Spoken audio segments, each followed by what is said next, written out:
Salut tout le monde et bienvenue dans cette revue de presse. On démarre avec les grandes manœuvres de la Ligue 1. Ça va bouger cet été dans les effectifs français mais aussi sur les bancs de touche. Pierre Sage est l'un des personnages à suivre, lui qui a quitté l'OL en cours de saison et attend toujours de retrouver un banc de touche. Roberto De Zerbi de son côté a atteint son objectif, une qualification en Ligue des Champions. Malgré tout, l'entraîneur italien a laissé planer un petit doute sur son avenir. Il a expliqué qu'il devait rencontrer ses dirigeants pour discuter, même si l'optimisme est de mise pour l'OM. Il suffit de voir le ressenti du vestiaire. Dans un entretien accordé aux Parisiens, Pierre-Emile Højbjerg a loué les qualités de coach et de meneur d'hommes de De Zerbi qui a rassemblé les joueurs.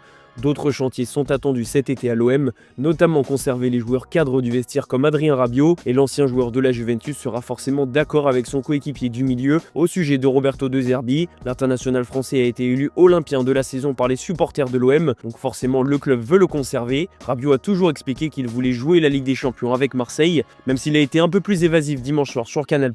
Personnellement, je n'ai pas envie de m'avancer sur ce qui va se passer la saison prochaine. On va prendre un moment pour se poser avec le président Longoria et Mehdi Benassia. Francaise fait aussi partie des coachs qui vont faire parler. L'entraîneur de l'OGC Nice sait qu'une grosse intersaison l'attend avec en vue le barrage pour la Ligue des Champions.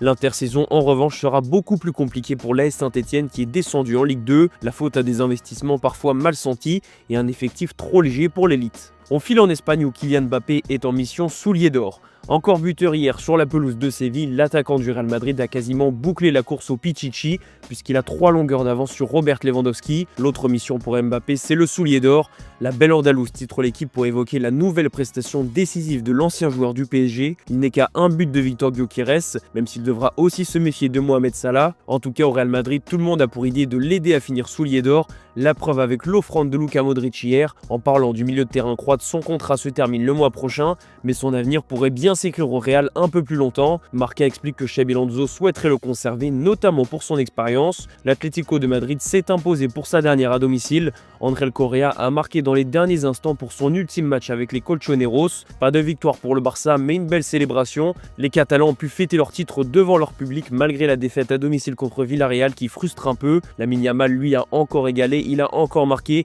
et Joan Laporta a encore fait une annonce sur son avenir. Ça fait un moment qu'on attend la prolongation de la pépite espagnole, mais pour le moment toujours rien. Tout est pratiquement bouclé, a déclaré le président du Barça après le match contre Villarreal. Une bonne nouvelle pour Barcelone. Dans le sens des départs, c'est Ferran Torres qui pourrait filer. Auteur d'une très belle saison, l'attaquant espagnol serait suivi par Aston Villa. Et justement, les Villains pourraient avoir un argument. Il s'appelle Emiliano Martinez. Le gardien argentin a récemment prolongé jusqu'en 2029, mais il n'est pas certain de rester. Et le Barça est intéressé. Le club catalan aurait même déjà fait une offre, tout comme Manchester United.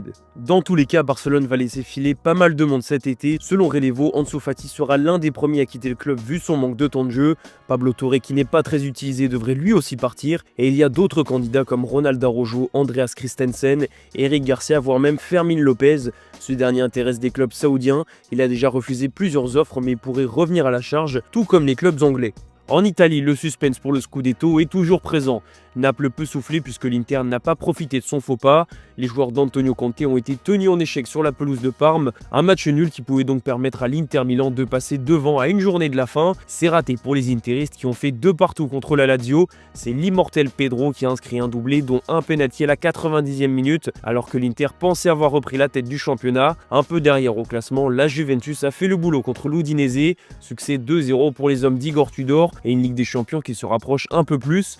Il reste une journée pour confirmer la qualification. Même chose pour l'AS Roma qui a battu facilement l'AC Milan. 3-1 pour le club de la Louve qui est 5e et pour le moment qualifié en Ligue Europa. Direction l'Angleterre où Declan Rice a encore fait parler la poudre. Le milieu de terrain anglais est le seul buteur du choc entre Arsenal 2e et Newcastle 3e.